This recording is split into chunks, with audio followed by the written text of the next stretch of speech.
Hello, everyone, and welcome to episode 1 of Informed Optimism. My name is Ben, and my guest on the show today is Dr. James Bain. James is a PhD graduate in hydrogen gas turbine combustion, an assistant project developer at RWE Generation, and a very good friend of mine. Expect to learn if James thinks net zero is even possible in today's political climate, James's favourite 3 net zero technologies, and if a PhD is even worth doing anymore. Ladies and gentlemen, please welcome Dr. James Bain. Dr. James Bain, welcome to the show. Thank you very much, Ben. So, January 2025, global temperatures were recorded at 1.75 degrees Celsius above pre-industrial levels. Meanwhile, drill baby drill becomes policy in the US. The Secretary for US Energy says the Department of Energy will focus on energy expansion and not net zero. When the world's most influential nation abandons net zero, James, is it even possible anymore? Discuss. 10 marks. Yeah, 10 marks. That's a big question. Obviously, when like a major political power or economic power like the US kind of signals stuff like that, it does paint quite a bleak picture. But you do have to have quite a nuanced kind of like conversation around it. I think it's a little bit more detailed to it than the headlines that we all get fed. A lot of the signaling, and granted, some businesses are kind of like heading that way as well, and we'll come on to that, I suppose. But yeah, it's definitely a lot more nuance to it, especially like around the tagline of like drill baby drill as well. So you look back in 2024, the US was the biggest oil and gas producer in the whole world, in the whole history of the world, full stop. Wow.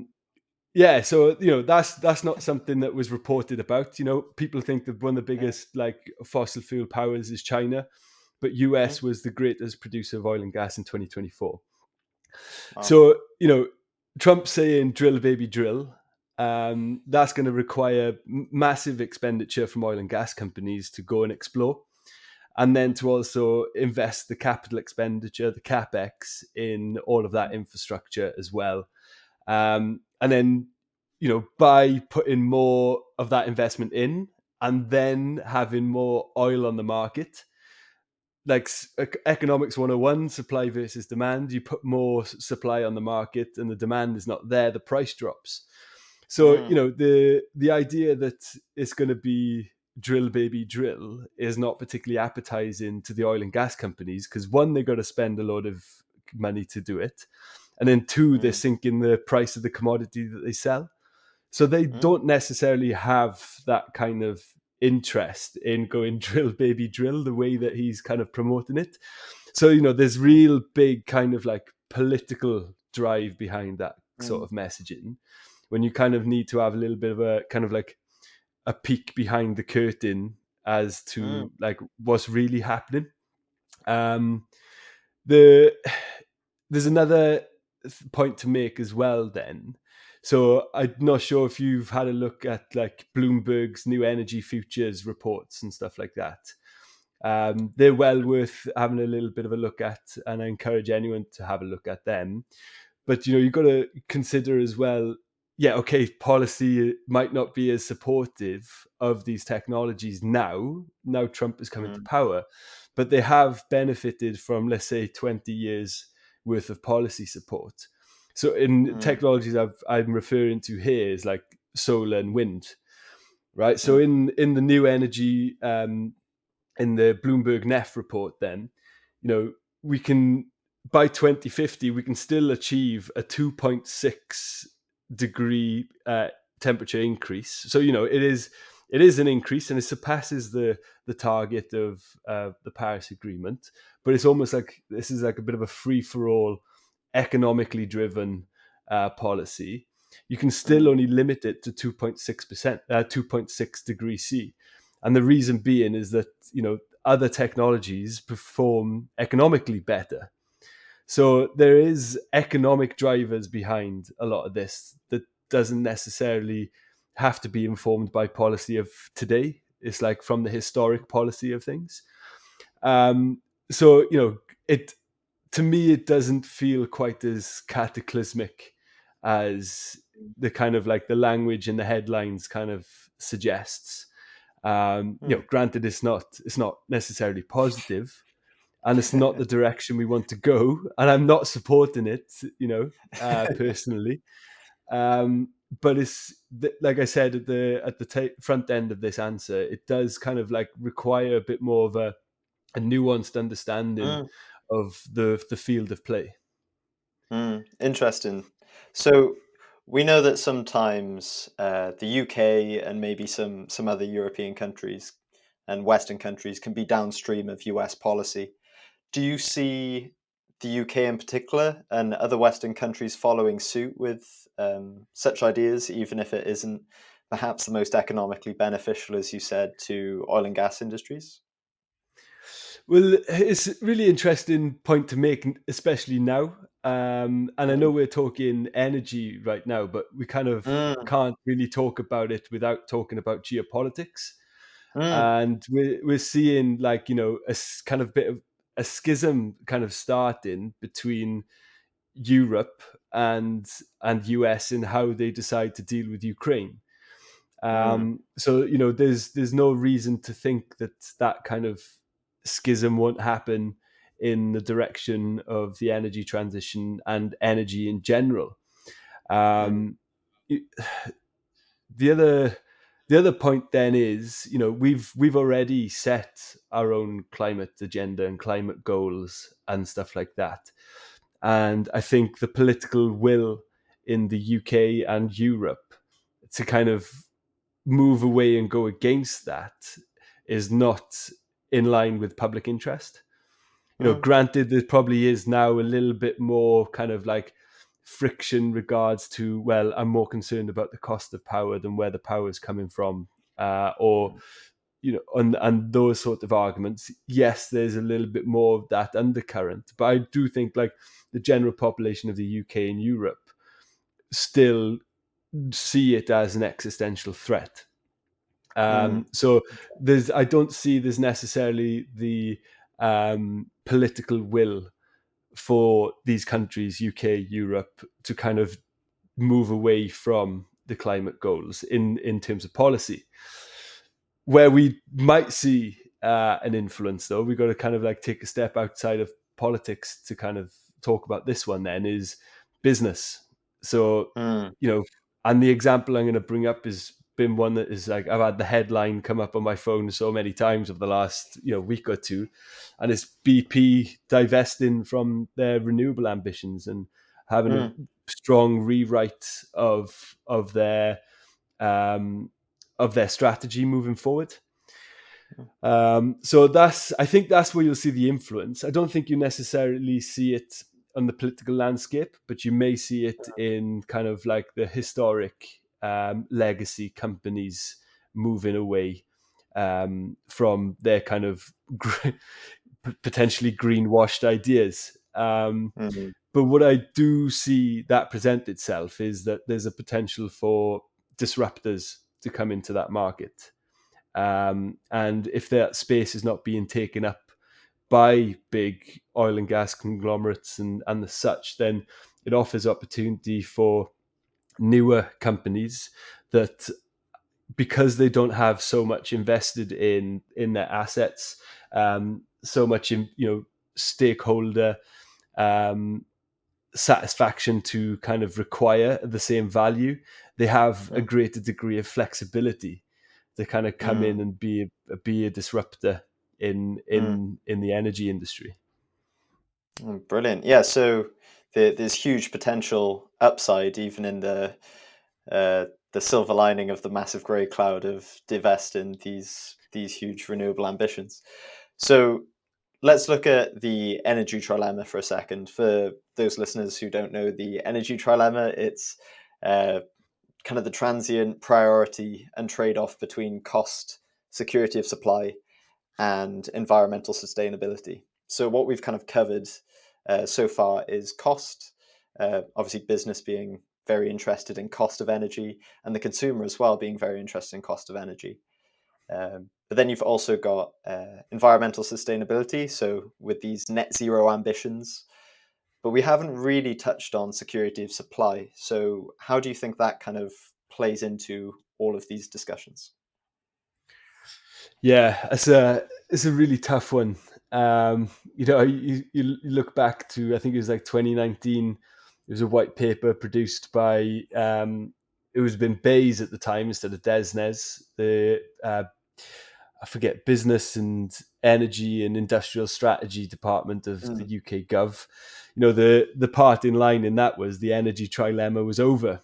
But obviously we haven't seen that, and the Russo-Ukraine war really kind of really hit the security supply nail on the head, Mm. especially for Europe, especially for Germany, Mm. and the such. How do I see all of this kind of influence and everything? It's again, it's difficult to say because the price of energy is still kind of continuing to rise, regardless if Mm. we're looking at environmental solutions as well. Um, so I don't know. It's such a Yeah. it's such a fraught industry at the moment. Well, it's not a fraught industry, but the balance between the three is particularly challenging. And I think Mm. what what you got to do is make green energies as economically viable as possible. And Mm. if you can do that and support that, then the security supply in terms of green technologies will kind of look after itself because the build out will be sufficient. Mm. We look at renewables, and the renewables are, like I said earlier, the cheapest source of power. Mm. Wind being a really really cheap source of power, solar being a cheap source of power. You build enough of that, and you start to secure that supply somewhat. Mm. So you do kind of satisfy all elements of the energy trilemma by doing that. Um, but the real way, or not the real way, the kind of like the solution that everybody, I fortunate enough to go to quite a lot of conferences and stuff, and the key message from everybody is price carbon, Mm. and that again really pushes us into the right direction, Mm. and to use that price of carbon or taxation on carbon to support the build out of green technologies. But Interesting. to kind of like get a crystal ball out and tell you what I think the which way the energy trilemma is going to go or how it's going to be addressed, um, I'm gonna have to pass on that one. I'm afraid. No worries. No, it's a hard question. So pivoting slightly, but this may play into it, I guess, a little bit. You recently won an award for STEM and innovation for net zero. Congratulations. Uh, so what are your top three favorite net zero innovations that you've seen in the space recently? And perhaps which ones make the largest impact, do you think? Yeah, so when I was thinking about this, I kind of had a little bit of a forward think. I brought four to the table.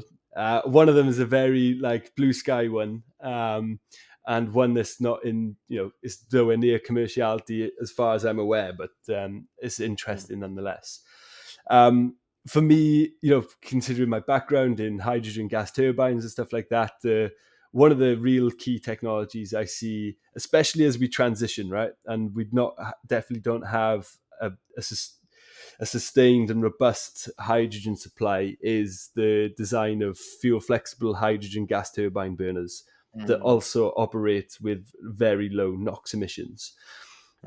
So we they were stated, for natural gas, these burners were state of the art. Low NOx burners were state of the art 20 years ago, and they are very very sophisticated in their design.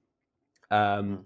but then to enable that then to operate with a fuel like hydrogen, as well as, you know, if for the benefit of the listener, if the hydrogen burns a hell of a lot faster than natural gas, If we, mm, we were to put a partition down a room, fill one side with hydrogen and one side with natural gas, you light them, like the hydrogen flame will get to the end of the room at least 10 times faster.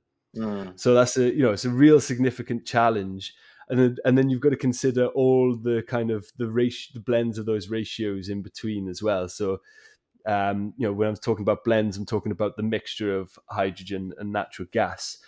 So to kind of like design a burner that can operate on all of that like level of reactivity of fuel, be robust, operate in the same way, and have low NOx emissions. It's an incredible engineering feat. mm, And it requires significant, like sophisticated design. And I really see that as kind of like the holy grail of mm, engineering, combustion engineering at the moment.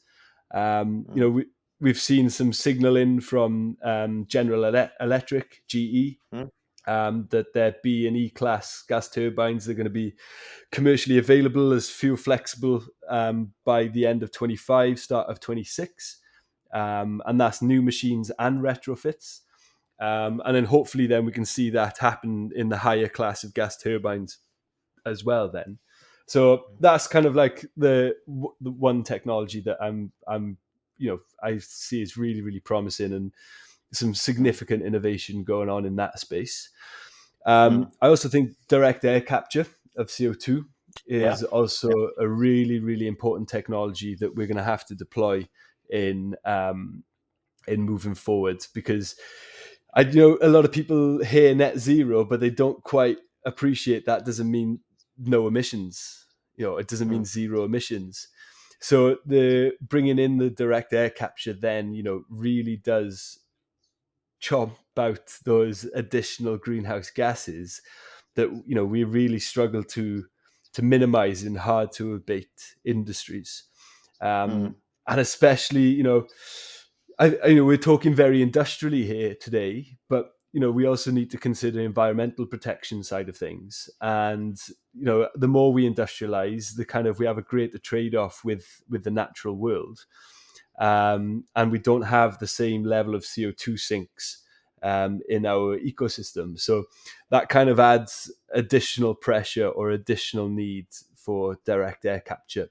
And I think, personally, I think it's a crying shame that that is the case. And I think we should prioritize environmental protection as much as we do in, being ingenious and innovative in our technology development.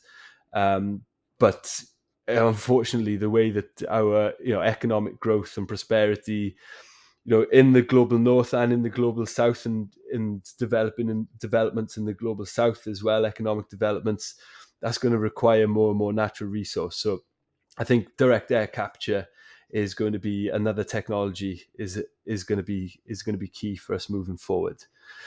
mm, And then it's not so much necessarily a technology, but like a concept. I mm. think, and so it's kind of like links a few technologies together, that I think is quite important. Then is kind of like thinking about like a circular CO2 economy. Yeah, So if definitely. I use like the example of like a power station operating with CCS, so you burn in a hydrocarbon fuel that produces, like natural gas, that produces a CO2 emission. You capture between 90-95% of that in the carbon capture plant, which is a very popular and supported way of decarbonising power in the UK. You capture that CO2, you use green hydrogen or a blue hydrogen source as well, to then produce an natural gas or an equivalent hydrocarbon. And then you can circle that back through the power station again. So, Mm, granted, it's not necessarily a perfect solution, and you will have 5 to 10% CO2 slip in that process. It's very energy intensive, mm, but there is, I think there is merit to considering the circularity of CO2. And we've moved away from putting everything in landfill. We now recycle a lot of things. So mm, that's quite a common thought, I think, in society, is the ability to recycle. You know, yeah. I'm not necessarily saying that storing CO2 in depleted oil fields is the equivalent to taking trash to the landfill, but that CO2 has a potential value. Mm, So like, why not use it? And it's a shame to kind of store that CO2 um, when you can use it for other purposes yeah, definitely. and be beneficial as well. So it's not just a once through system. And I think Mm, that approach to like circularity is also another kind of like key little paradigm shift that we kind of need to have in our industries as well, because we are so used to extracting natural gas, shipping it across the world, burning it and emitting it into the emission, and it's a once through system. Yeah, I think we need to approach things with circularity. And then yeah, I kind of touched upon it on the kind of like the top end of this answer. Then, so one of the some of the best solutions to all of humans or humankind's problems have taken inspiration from nature. And mm, one of the most ingenious ideas I've come across was the idea of reverse photosynthesis. So it's okay. taking CO2 out the atmosphere and then producing an energy feedstock out of that in an Mm, industrial process. So I first came across this. I knew it was a research project in DEPRA, which is the Defense and Advanced Research Projects Agency in America, and it was a project that was sanctioned by Obama. So it's been around for a little while. Unfortunately, I haven't heard of much developments of stuff like mm, that around reverse photosynthesis, but it's kind of like those like blue sky ideas that we need to start kind of like thinking about. We need to mm, kind of start thinking outside of the paradigm of take a fuel and burn it. What other solutions can we derive? Um, yeah. and yeah, and I just think this is one instance of like, we need to kind of, my view is that nature is the most sophisticated design known to man. um it supersedes anything any individual or collective of people have ever done and designed. And we should be inspired by its processes and its concepts. And you see, a lot of engineering solutions do derive inspiration from nature itself. So why can't we apply that in the field of Mm, energy? definitely, definitely. Really cool designer as well. So, Yeah. um, um, so of those, I think I may know the answer, but which technology is your personal favorite? Perhaps not the most impactful, but maybe the most fascinating or innovative. Yeah, I think it would be that the principle of reverse Yes. photosynthesis. Yeah, Yeah, I think definitely. so. Again, like I said, it's the it's the idea of taking the principles from nature, Mm, and learning from the wider world. And the I'm a lot of people go, well, I'm having a little blue sky thought, and they'll be like, oh God, here they go, or they're living in cuckoo land and all this sort of stuff. But you need mm, people to think like that, mm. Out the box. designing the steam engine. Like, we take Mm, it for granted now, but that was like really ingenious thinking and out of the box thinking that mm, that kind of drove a revolution. mm, And it's those definitely. type of thoughts. We need to encourage that type of thinking. Brilliant. So, linking to your first technology, fuel flexible gas turbines, and also encouraging some out of the box thinking, you have a PhD from Cardiff University in hydrogen gas turbines. Maybe you could give us a super high level kind of summary of your work. You spent 4 years doing it. What were the salient points, the key findings that may be of interest to people listening? Yeah, certainly. So my research was looking at how to extend the hydrogen capability of the GT26 gas turbine. So this gas turbine is like a super unique gas turbine in the respect that it deploys what, in engineering terms, it deploys a reheat Brayton cycle. So that effectively means that, there's two parts of the engine where fuel is burnt, and there's two parts where energy is extracted. So if we go along the process, we've got one burner, one flame, and a single turbine, and then you have another burner and another turbine after that as well. So my work was looking at the second burner. And for the purposes of this, now we'll call it the reheat burner. Mm. Um, and what was unique about this reheat burner as well is that it operates on a principle called auto ignition. So the environment in that burner was hot enough that you would just inject the fuel, and the fuel would combust, near instantaneously. It's not quite instantaneously, because nothing happens as quick as that. We live in a space time continuum, so like it does take time. But it wouldn't require a source of ignition or a flame to sustain it. It would combust at its own accord because the Mm. temperatures were so high. So that was from the literature that I was reading at the time, the academic literature. That was the bottleneck on the GT26 getting to high hydrogen capabilities. Mm. Um, so the reason why it's difficult then for hydrogen to be deployed in high quantities is because, as we've spoken before, it's far more reactive Mm. than natural gas. So what my work did, and I did this experimentally in a test rig down at the Gas Turbine Research Centre of Cardiff University. Shout out to Steve Morris. Um, and so what we were looking at then was, can we influence the turbulence field? So can we influence how the fuel and the air mixes, and see if there's a way of delaying that ignition reaction? Mm. So when we're talking about turbulence, I think everybody's kind of familiar of, like, say, like a duck going along the mill pond, and the vortices kind of like falling behind it. My work looked at changing the size of those vortices, and whether changing those sizes in the vortices could slow down how fast hydrogen would ignite. Wow. So the way the kind of ignition reaction works then, right, is that it doesn't just like spontaneously burst into a flame. There's a few different steps to it. There's the mixing of the fuel and gas, and then there's like the slow chemistry side, and then there's a fast chemistry side. And it's the fast Mm. chemistry is what we see.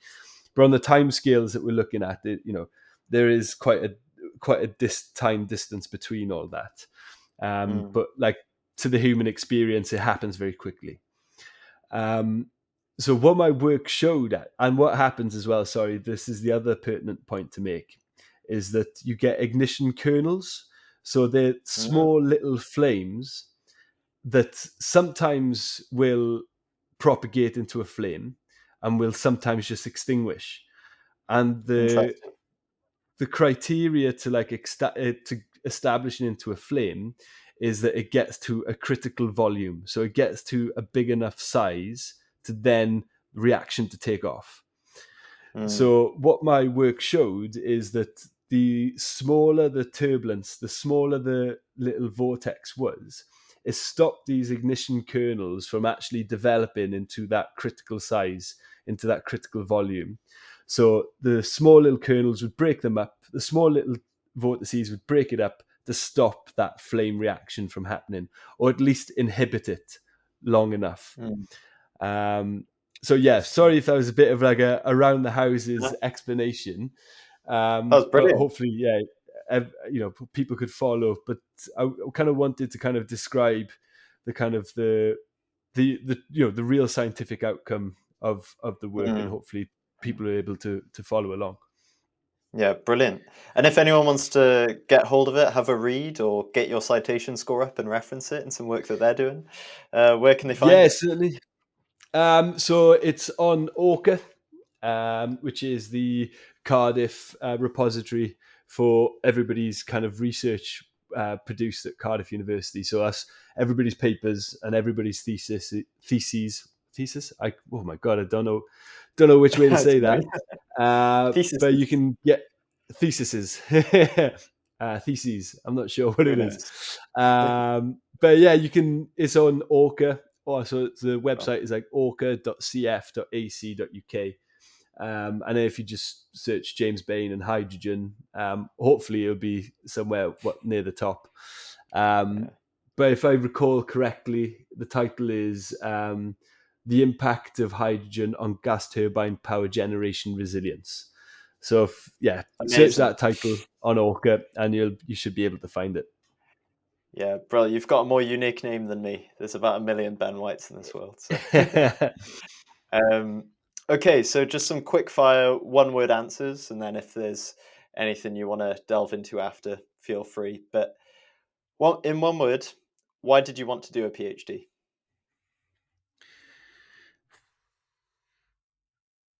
Opportunity. Hmm. What do you miss most about doing a PhD? Variety. Hmm. Nice. What do you miss least about doing a PhD? Sacrifice. If you know, you know. Yeah. Uh, what's the biggest adaptation you've needed to make personally since entering into industry? um,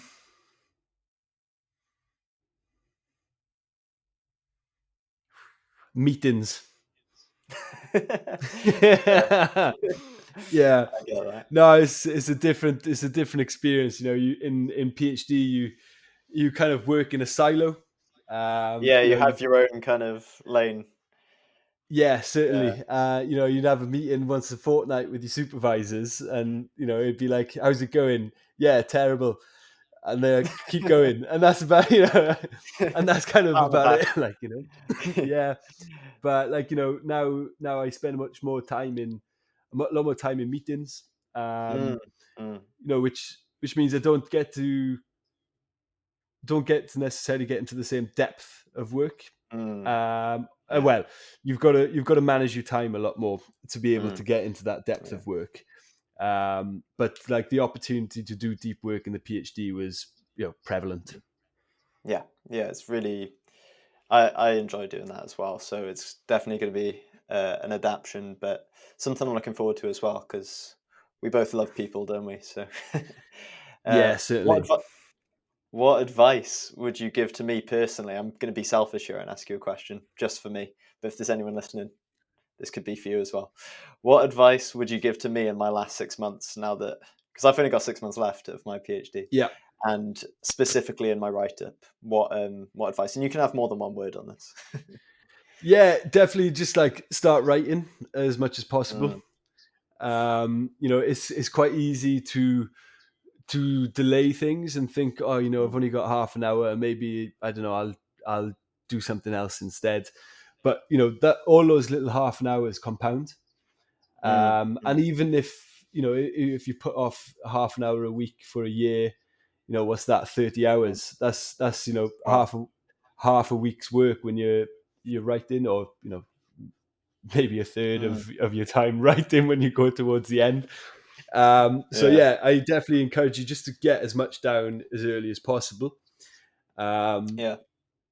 yeah, and I t- it's hard to advise this, but it Mm, definitely worked for me. I kind of removed myself from all of my situations, and I was quite fortunate to be able to do that. mm, I kind of didn't see anyone, didn't quite fortunate that I had access to a space where I could live and work independently and kind of go off grid for an mm, extended period of time, really. mm, And being able to kind of focus at that depth and live and breathe it Mm. was something that really benefited me. And I think if and I didn't have to worry about like sharing the space with anyone, as in living with anyone. So Mm. if the place was a mess, the place was a mess. But my PhD was getting done. Yeah. I didn't have distractions of conversation or anything like that. And I'm not saying that it's necessarily healthy either, but it No. was No. kind of what was required for me to get it done. Mm. Um, What but yeah. was adapting to normal life after that period of isolation like? What was the Yeah, experience of the difficult. months after that? Yeah, difficult, Mm. really difficult. So I I'm quite a social person, I'd say. Mm. People, I think it's quite fair to be described as an extrovert. And not to Mm. say that I don't need time to kind of wind down and charge my social battery and stuff like that, but I am like quite a social animal. Mm. Um, but afterwards, and after that period of isolation and like all that kind of like sacrifice, like I was struggling to have like normal conversations with my family, my friends. Mm. I had nothing to talk about. I was brain dead from the experience. My only source of kind of input was the PhD. I didn't, Mm. I wasn't reading. I had like one television show on the go that I'd watch maybe an hour of 2 hours before going to bed or something to try and wind down. But other than like PhD, and I wasn't listening to like new music or anything like that. So all the Wow. kind of like the stimulus that I usually get coming in that like Mm. adds variety to my life and then kind of like gives me things to talk about and be interested in stuff, that I didn't have any of that stimulus kind of going. So yeah, there was nothing behind the eyes when I finished, and I struggled with that for sure. Yeah. To the point I started my current role. I think it was 2 days after Oh, my submitting my thesis. yeah. And I remember, it was like the first coffee break at like 10 o'clock on the Monday morning. And I was like, chat GPT is like, how to small talk, you know, and like, and people would leave me like, and I could talk to a lamppost usually. And I had to kind of like reinitiate those, like that's Yeah. this and get back into a social gear again. So Mm. yeah, that was the That's kind tough. of like the tough part on the tail end of it. Yeah, for sure. Okay, so I guess in a way this kind of segues into the next question really, which is what do you think the biggest problem is really for young people kind of pursuing careers in STEM? So whether that be engineering or net zero, where do you think they kind of face problems when they're entering into industry in those first few weeks and months? Um, it's deemed as quite a competitive job market. Mm. Um, and there's the kind of push that there's a requirement for high education and high skill demand. Mm. Um, so there's a lot of like pressure to perform, Mm. and to kind of give off the perception that you know what you're doing. Mm. And if we got kind of like add this like analogy to the PhD, right? You don't start the PhD being able to do it. True. You are able to do the PhD when you've done it. And it's similar Mm. with jobs, right? Yes, you have relevant experience, and that's why you're in the job role, but you're not expected you know to be good at the job on your first day necessarily. You Mm. learn as you go along, and you will eventually get to a point where you can do the job. Mm. And a good bit of advice that I was given was, it's not fake it until you make it, it's face it until you make it. So Nice. you know don't kind of just like say, yeah, I understand, yada yada yada. Ask the stupid questions. Mm. If you don't understand something, ask for help. um, Mm. and yeah, I just suggest being humble in those environments, and it's hard to do. It's daunting because you may be working with people who've worked in the industry for 30 years, but don't forget that they were also in your position once before as well. So yeah, I'd encourage people to be humble, to ask questions, not to stop learning, and yeah, to face it until you make it. Love that. Love that. So is that the kind of advice? Well, how old would you be 10 years ago? I was going to ask you, what advice would you I give to would have yourself 10 years been, ago? I'd have been 19 10 years ago. So let's say a fresher in university, a young James Bain, not yet a doctor. Yeah, What yeah. advice are you giving in to him in the first year of uni? Um, it's hard to, yeah, maybe, yeah, to 19-year-old me, I'd tell him that beer is not the end of the world doesn't revolve around going for pints. There's more to do. There's more to do than that. But no, obviously, kind of grow out of that, right? Hopefully Mm, by the end of undergrad. But yeah, I'm quite happy with kind of like the way I pursued my endeavors. So there's not much mm, I would kind of really change or advise myself mm, otherwise, other than probably take some time off. mm, Um, so I've literally gone from GCSEs, A levels, undergrad, masters, PhD, and I think the most time I had off was probably the 3 months before going to university between my A mm, levels. And yeah, I had my summers off in uni, but I spent most of that time working, so I could support mm, myself through uni. Um, so I kind of did sacrifice quite a lot of like my early and mid 20s, and like I said, I don't regret it because it's paid off. Quite happy with my where I am now. But I do wish I had or not had, maybe made the opportunity to take some time off and go see a little bit more of the world. mm, Um, and there's a few things that I still have on my kind of like to-do list mm. that have been there since my early 20s, and Well, a lot of my peers have taken those opportunities to do that, where I kind mm, of sacrificed doing that to kind of do what I wanted to do professionally. So I was kind of motivated more professionally than um, so it's not necessarily more motivated professionally. I didn't necessarily provide myself with the opportunity to pursue my personal goals. yeah. And I'd probably, if I could go back to James Bain at 19, I'd say, look, man, just like save a little bit and go do that trip you want to do. Mm, You don't have to keep delaying things and keep pushing things on. There's time for your career as well. amazing. Amazing. Yeah, I love that. That's good to hear. So maybe against the grain of the conversation a bit, but uh, kind of circling back to a bit of net zero. You've been through your GCSEs, your A levels, your undergrad, you're in industry. You've then gone on to do a PhD, and now you're in a wonderful career role.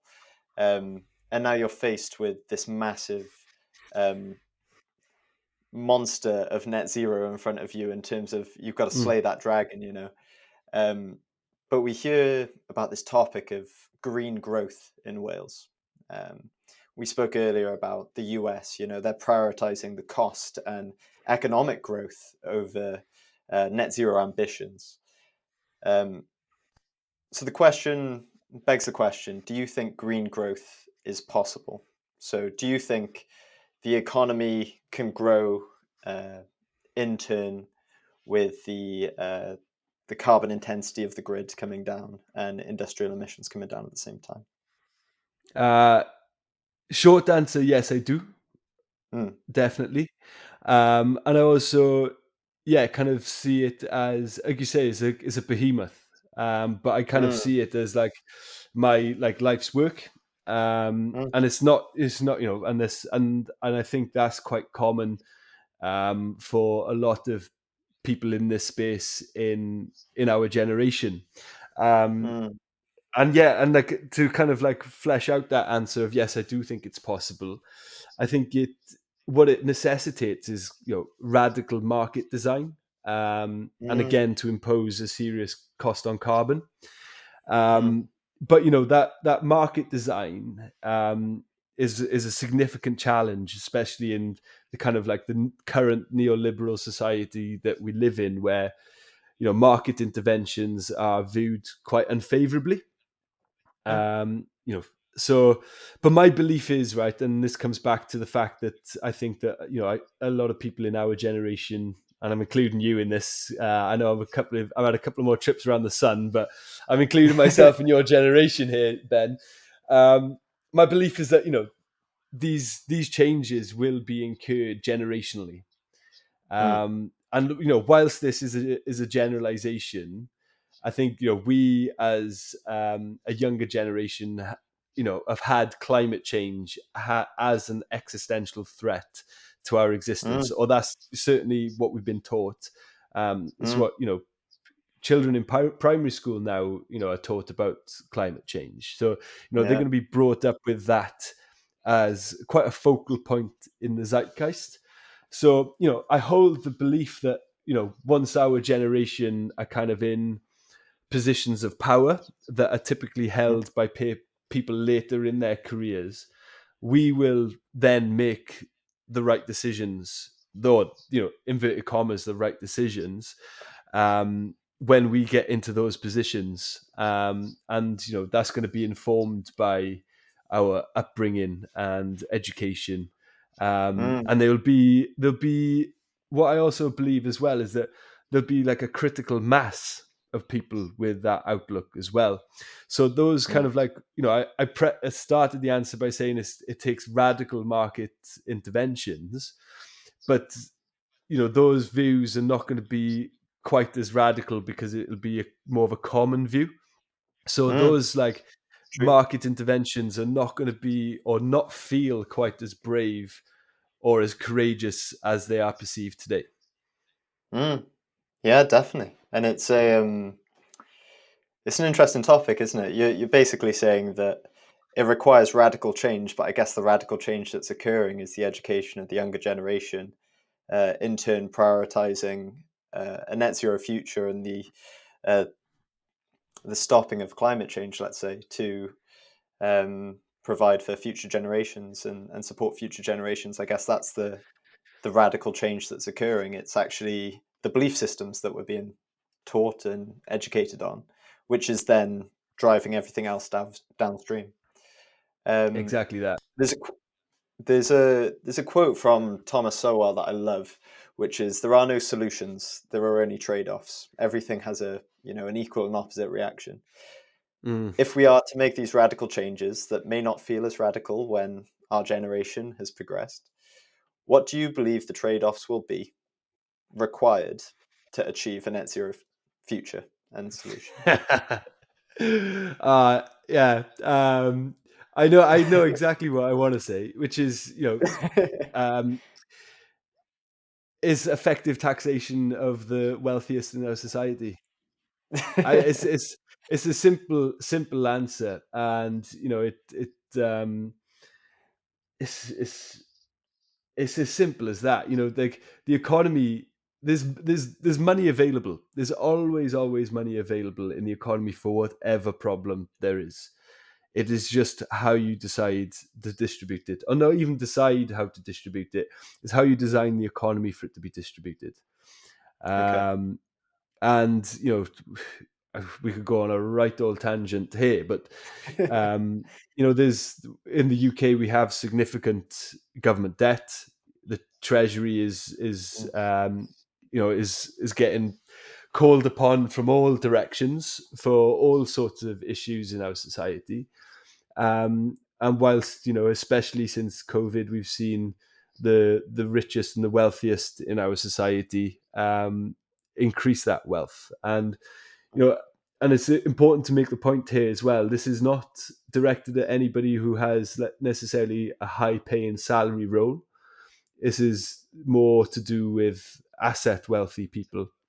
Um, Mm, and the such. And I don't have negative views towards anybody who is um, wealthy in terms of assets, because they're only playing the game that that's been designed for them.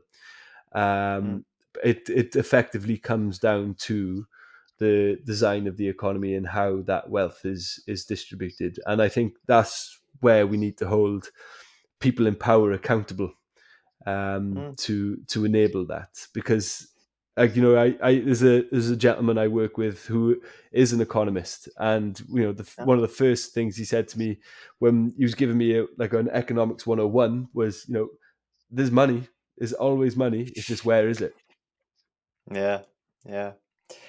So to play devil's advocate here, then, just to see how you respond, really. The UK at the moment has the second most number of millionaires leaving every year because of Mm. whatever reason, only to China. And when you think of the population difference between the two nations, um, how does that affect how you tax the ultra wealthy? Then how does that change how you acquire that wealth when at the soonest point of resistance to what is happening, um, what's happening right now, and the climate that they're currently in, if they're so Yeah. easily able to leave, how do you respond So to that? so the yes, there are millionaires leaving as individuals, Hmm, but their assets still remain. interesting. So you can still tax them on the asset that they own in the UK. They Hmm, may not live in the UK, but they still are extracting wealth from the UK, and you can still tax that wealth that they're extracting. So the reason why China is the other country that has lots of millionaires leaving is because if hmm, you own assets in China and you don't live in China, you still get taxed by the Chinese government for those assets. interesting. Okay. Okay. Well, that's a brilliant answer, and I didn't know that, so I've learned something as well. Um, so I guess to just finish up, then we'll finish up with some one word answers, if that's okay. Yep. And then if we spark on something, we can discuss it. So uh, learn a bit more about James Bain as well, a bit more personality. So we'll start with: do you prefer football or rugby? Rugby. Yeah, I thought you might. Hydrogen or batteries? Hydrogen. Interesting. Coffee or tea? I think I know this one. A cup of coffee, mate. Yeah. Now, I know you are a proud Welshman, so do you prefer Welsh cakes or Welsh cowl? Oh, oh, that's a tough one. Mm, I'd have to go Welsh kick because I haven't had yeah, cowl in ages. To be fair, yeah, but yeah, every now and yeah, then I have a hankering for Welsh cakes, and I end up making them like yeah. every day for a couple of weeks, and then it's time to get You the make them runners back yourself? on. Yeah, Yeah, time to time. yeah, yeah. Yeah, my grandma makes the best Welsh cakes, I claim, in all of Wales. So there you go. Shout out, Yeah. grandma. Um, electric cars or sustainable fuel cars or synthetic fuel cars? Oh, that's a really difficult one. It's a combination of the both, right? Yeah, And then yeah, it's a combination of the two. They each have their own drawbacks, but you've got to consider where's the energy coming from to power the electric car first and foremost, mm-hmm, and then are you also capturing carbon if you're going to use synthetic fueled yeah, cars. yeah, So there's space for both, as long as the kind of upstream or downstream end of those processes are considered at the same depth. brilliant. Yeah, yeah. I had Andy on earlier today, didn't I? So, Yeah. yeah. For those listening, get ready. Where are you? Episode 2. Get ready for it. um, so, are you a dog man or a cat man? um, oh god, that's another tough one. Um, Really? yeah, yeah, yeah, yeah. I'd say that I have more interactions with dogs, but Mm, I've been inclined to get a cat myself recently. Really? Oh, Um, okay. yeah. I'd say on a parity. Oh, okay. Okay. Yeah. Um, to nuclear or not to nuclear? And this is power, not weapons. Yeah, of um, course. You're not getting a one word answer out of me for this, but I do think nuclear is an important solution in mm, decarbonizing power and energy moving forward. mm, Um, so there's a few things to kind of talk about here, right? So uranium is ubiquitously known as the nuclear fuel of choice. mm, But there are other isotopes that or other elements that can be used as well. The reason why um, uranium was the fuel of choice when the developments of nuclear power were being developed is because the waste from uranium can be used for weapons proliferation, and that was the time of around the Cold War and stuff like that. So that's why there's a significant push and further development of uranium. But if you consider a element such as thorium, mm-hmm. it doesn't have the same extended decay time or a lifespan as uranium. It's 3 times more abundant in Wow. on Earth than uranium is, Wow.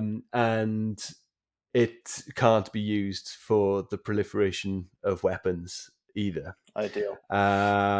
Yeah, so there's again, you can't have a one word answer. There's nuance to all these sort of No. things, and there's Yeah. typically a geopolitical context to it as well.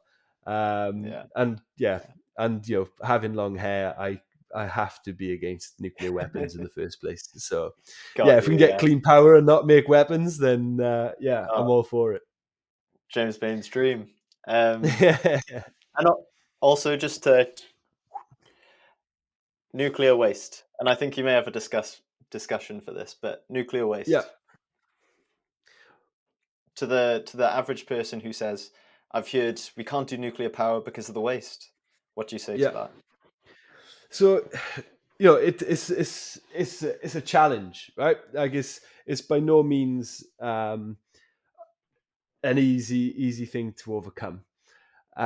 There's a couple of things to kind of like contextualize as well. Then, right? Mm, So the US since 1970 has been operating their grid on about 15% nuclear power, mm-hmm, and in that 50 years, they've the amount of waste that they've produced is the same size as 10 Olympic swimming pools. mm, So if you think of a nation of, 300 million people and that produces 15% of their power, that's not a particularly a big volume of waste, especially if you mm, consider the volumes of like biomass or coal or solid fuels going into solid fuel power stations. mm, We can, if you consider maybe like a 300 megawatt power station, biomass power station, it'll go mm. through about 40 articulate lorry loads worth of fuel a day. Wow. So if you kind of like make a volumetric comparison, the amount of nuclear waste that is produced is it's not insignificant, but it's not as detrimental as one would think. The main thing though I think is like how do you deal with it? Mm, Like I wouldn't be supportive of things like it being buried in the Severn River like it has done before or anything like that. But we yeah. can use human ingenuity and engineering solutions to ensure safe storage of nuclear waste. Brilliant. Brilliant. Um, okay, then pivoting back to one-word answers. I think I might know your answer for the next one. Cardiff or Swansea? Oh God, my my home versus my hometown. Um, yeah, no, it's gonna have to be Cardiff. Cardiff. Re- really? I wasn't expecting. Yeah, I thought you were Swansea through and through. Okay. One word to describe global net zero progress. Words.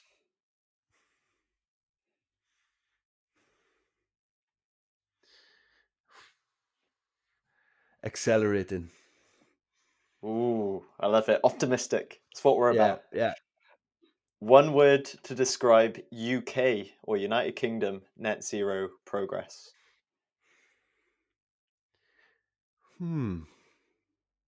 Pioneering.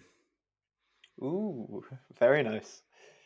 And finally, yes or no? Should everyone like, subscribe, share, and follow the Informed Optimism podcast? Yes.